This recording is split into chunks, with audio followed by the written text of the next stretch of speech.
સાલો કથાના પ્રસંગની અંદર પરમ પૂજ્ય સદગુરુ જોગી સ્વામીની વાતો સાક્ષર સવિતા ભાગ 1 કિરણ 85 પોઈન્ટ નંબર 5 ત્યાં પરમેશ્વર પંજો 5 ત્યાં પરમેશ્વર. આજની કથાની અંદર માન ટળે ભાવે વર્તવું એટલે માન ટાળવાની ઈચ્છા રાખવાની, નિર્માનીપણે. એ ઉપર પ્રથમનું 58 વચનામત આનંદ સ્વામીનો પ્રશ્ન, એની પર વાત કરીએ. માન ટળ્યું નથી, પણ માન ટાળવાની આપણી ઈચ્છા રાખવાની. આપણે નિર્માની થવું છે, નિર્માની થવું છે, નિર્માની થવું છે, અભ્યાસ રાખવાનો. હું આત્મા છું, હું આત્મા છું એમ કહેતા કહેતા ક્યારેક આત્મા બનાઈ જાય. મને આ દુખે છે, આ દુખે છે, આ દુખે છે, આડધી કરે ને મને દુખવા, કાંડું છે ને હેઠું પડી જાય કાપ્યા પહેલાં. કાપે તો પડી જાય પણ કાપ્યા પહેલાં શું કામે મગજમાં ઘરી ગયું કે મને આ દુખે છે, આ દુખે છે, આમ થાય છે. એટલે માન ટળે ભાવે વર્તવાનું, માન ટાળવાનો પ્રયાસ રાખવાનો. કશ્યપભાઈ વાત આવીને દર્શન કરવા જતા હું કે માણસના દર્શન કરે છે, ત્યારે જવાબ શું દીધો? ગુલાબનો ફર્સ્ટ ક્લાસ બગીચો હોય ને, ગુલાબ ડેટકા હોય ને એ થડમાં રહેતું હોય અને ભમરા છે ને બહારથી આવે અને સુગંધ લઈ જાય. એમ તમે ડેટકા જેવા છો ને એટલે વડતાલને પડખે છે ને તો ગારો ખાવ છો, બહારથી ભમરા આવે છે ભગવાન સ્વામિનારાયણ એનો સુગંધ લઈ જાય છે. જો એ કે માણસનું દર્શન કરે છે. લ્યો હવે એને શું કહ્યું બોલો?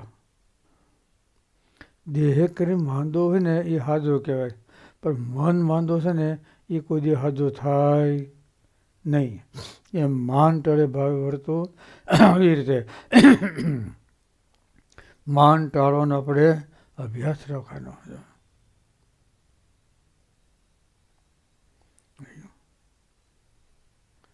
માન ટાળવાનું નિર્માનીમાં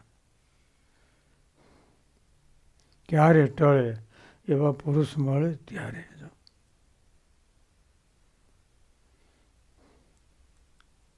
અંતરમાં માન ટળ વર્તે, સર્વ સંતોને નમતો રહે, દેહ કરી સર્વ સંતની સેવા કરે. જો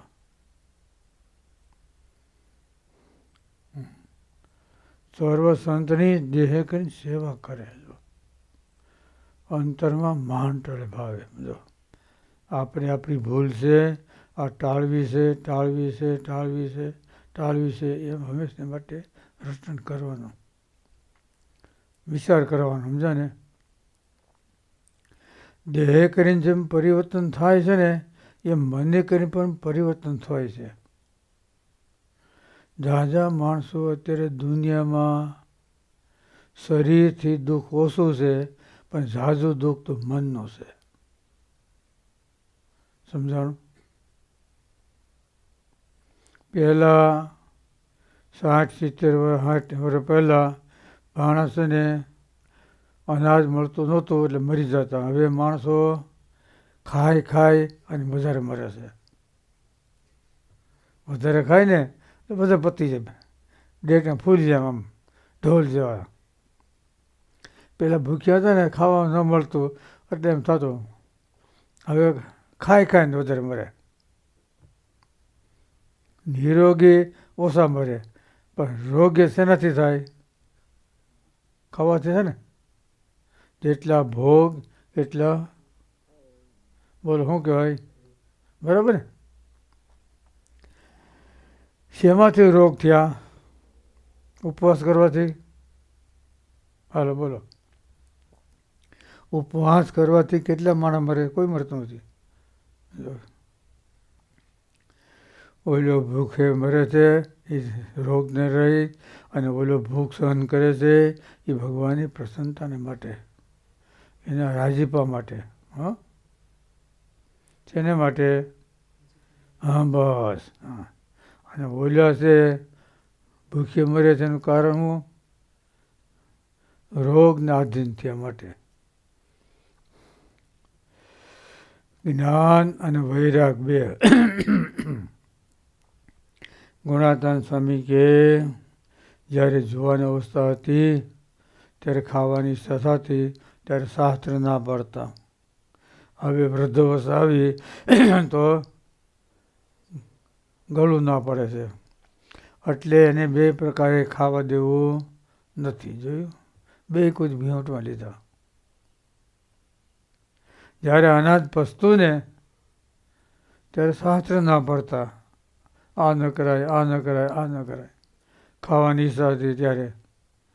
હવે એ મટી ગયો અને ઓલું આવ્યું તો હવે અનાજ બોલો.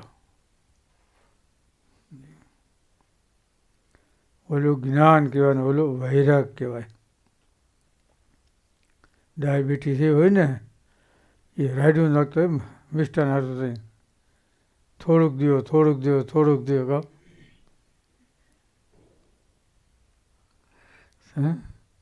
રાડ્યું નાખે ને તો બસ.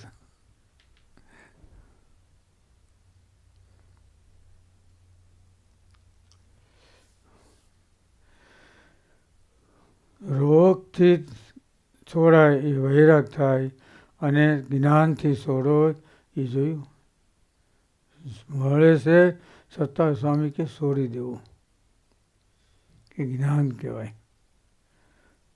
પેટમાં પચતું નથી, ન ખાવું તો બધે કંઈ શું થાય કે ભાઈ ખાવાની ઈચ્છા તો થાય છે પણ હાલતું નથી. હાલે ક્યાંથી? હાલ્યા જેવું રહેવતી થાય ને. હાલે હોતું ત્યારે તે ખેતર ખેડી નાખ્યું. આ પછી ખેડીમાં શું થાય?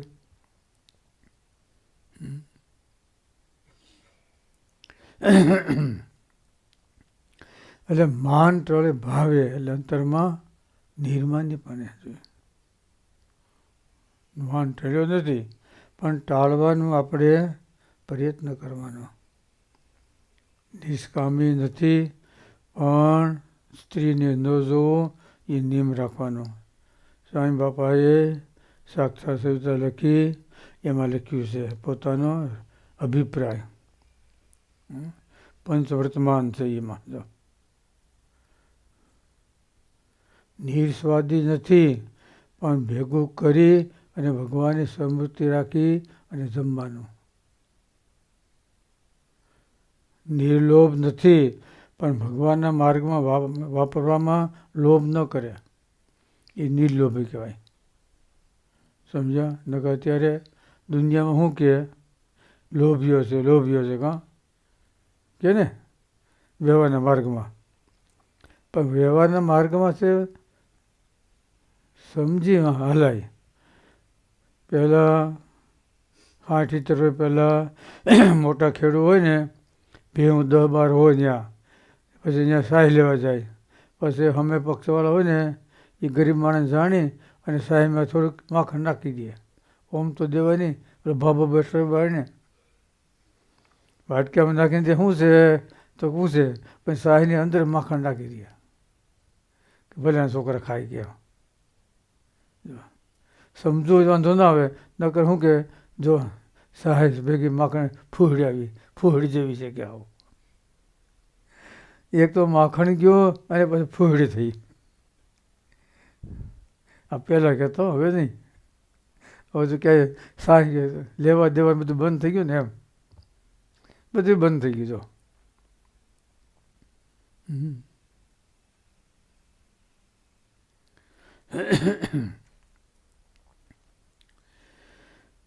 ધીર સ્વાદી ન હોય છતાં પણ ભેગું કરી ભગવાનની સમૃદ્ધિ રાખી દો.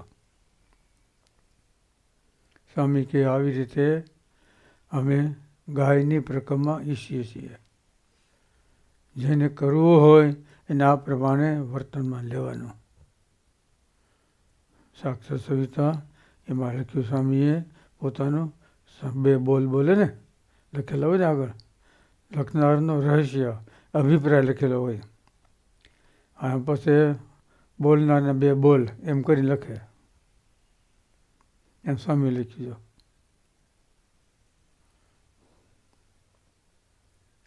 છેલ્લા પ્રકરણનું 34નું વચનામૃત છે એમાં લખ્યું છે. એમાં એટલે ગાયની પ્રકરણમાં છે આ સમજ્યા. ઓલી છે એ પૃથ્વીની પ્રદક્ષિણા છે. પોતાની મેળે કરવું એ સગુણ કહેવાય. એની વસ્તુ આપણે બીજાની આજ્ઞાથી કરીએ તો એ નિર્ગુણ કહેવાય. આપણી મેળે કરીએ તો સાહેબ સ્વામી બાપા કહેતા જુનાગઢની અંદર એકાદશી આવે એટલે દસમથી સાંજે બધાય ખીચડી જે ખાવું ખાઈ લે. સભા થાય, ધૂન કીર્તન થાય, પછી કીર્તન બોલાય અને પછી શ્રેષ્ઠા થાય, પછી બેહે. જેને કાલ ઉપવાસ કરવો હોય ને એને સભામાં ઊભા થઈને બોલવાનો કાલ મારે ઉપવાસ કરવો છે. આ જાહેર થઈ ગઈ ને ઉપવાસ એને બોલવાનો.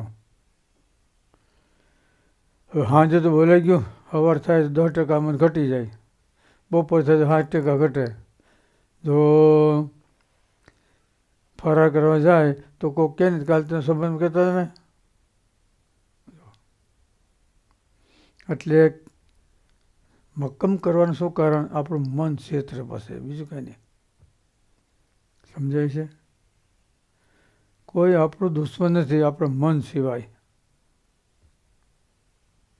આપણું મન છે એ સિવાય કોઈ આપણું દુશ્મન નથી. બસ મન જેસો કોઈ ઠગારો નહીં. ઠગમાં ઠગ હોય તો મન. સ્વામી બાપા કે ભગવાનની માનસી પૂજા કરતો હોય, ભગવાનને જમાડતો હોય અને મન જે બાપા છે ઉપડી જાય ને તો એ ક્યાંય ને ક્યાં વ્યા જાય. પછી ભગવાનને સળું કરાવ્યું હોય ને તોય વ્યા જાય. અહીં ભગવાન રાહ જોતા હોય કે કઈ ભગત પાણી ગ્લાસ ભરીને આવે. હા, ક્યારે પાણી ગ્લાસ ભરીને આવે. અહીં ભગવાન રાહ જોતા હોય. અને ઓલો ભાઈ છે કેમ કે કેમ ખબર છે ને આપણે ભક્ત કલ્પોતો આવે છે. એક ભક્ત હતો ને તે ભગવાનને જમાડતો, સળો કરે તો ભૂલી જાય. હા બસ એની પાસે માનથી બધા શીખવાડે લાલ બાપાએ આમ કરવું તેમ કરવું તેમ કરવું તેમ. પણ ભગવાને સળું કરાવું ને એ પીરિયડ ભૂલાઈ ગયો કહેતા જે થયું હોય અથવા કીધું હોય તોલું છે હોય. પછી લાલ બાપાને મહારાજે દર્શન લાલ બાપા કે હા હવે તારો ભગત છે ને મને સળું કરાવતો નથી, ખબર આવતો છે માનસી પૂજામાં. પછી લાલ બાપાએ કીધું તો માનસી પૂજા કરશો? હા કેમ કે આમ પછી સળું નથી કરાવતો. તો ભગવાન મેં દર્શન દીધા કીધા એટલું કે સુધારો કરે, પાણી ગ્લાસ ભરીને બે.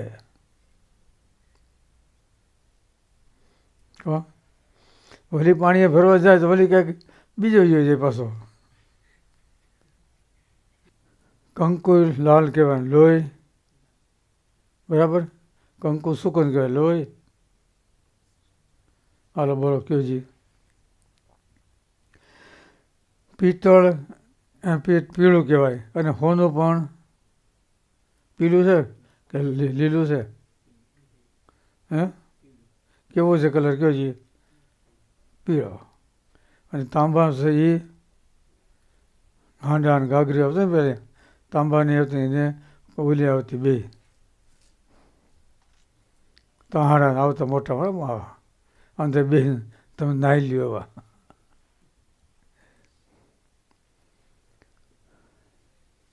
કલર બે સરખો છે પણ ગુણ ધર્મમાં ઘણો ફેર છે. એટલે માન ટળે ભાવે વર્તવું એટલે માન ટાળવાની આપણી ઈચ્છા રાખવાની. બસ ટળ્યું નથી પણ ટાળવાનો છે એમ. એક વસ્તુ ટળી ગઈ એ બરાબર. પહેલાં 60-70 વર્ષ પહેલાં ભાભા હતા ને સોકટ રમતા, સોપાટ રમતા ને સોપાટ આપણે સોરો છે ને સોપાટ મોહન સોરો. હા બસ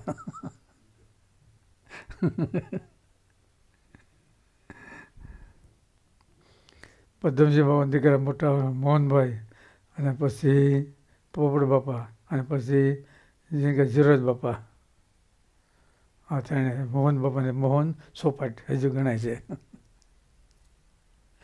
એટલે સોપાટમાં રમે, પછી કોડિયું હોય, આવામાં ઠકર હોય વગેરે. પછી ઠીકરી મૂકે આવે તો પછી ઘરમાં બેસી જાય. પછી થોડી પછી ગાંડી થઈ ને તે મુક્તિ હાલતી જાય. એટલે ખબર પડી. એકવાર તો થઈ જાય, પણ આપણો સ્વભાવ છે ને ગાંડા થાય ને તો પછી એમાંથી પાછા ઉપડતા જાય.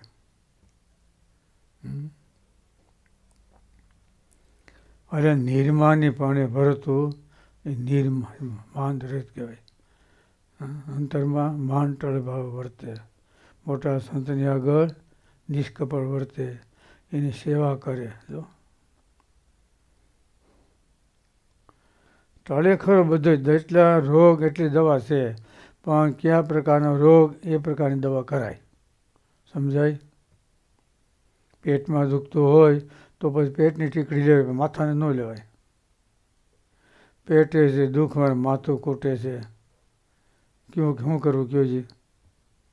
દુખે છે પેટમાં અને માથું કૂટે, ખોટે ખોટું કોઈનું ઘણે કહેતા હોય ને, તને જે પેટમાં દુખતું કે એને ભાઈ માથા કોઈ મૂકને આવે વાતોમાં બેઠા હોય ને કંઈક સમાધાન કરવા બેઠા હોય તો કે તને જે પેટમાં દુખતું કહી દે એટલે માથાકૂટ. ત્યાંથી એટલે વાત મૂકે એટલે ફેસલો આવે એમ. કે પેટમાં દુખતું હોય ને પછી માથાની ટીકડી લે. જે પ્રકારનો રોગ એ પ્રકારની ઔષધિ, એનાથી રોગ મટી જાય. બોલો સહેજા.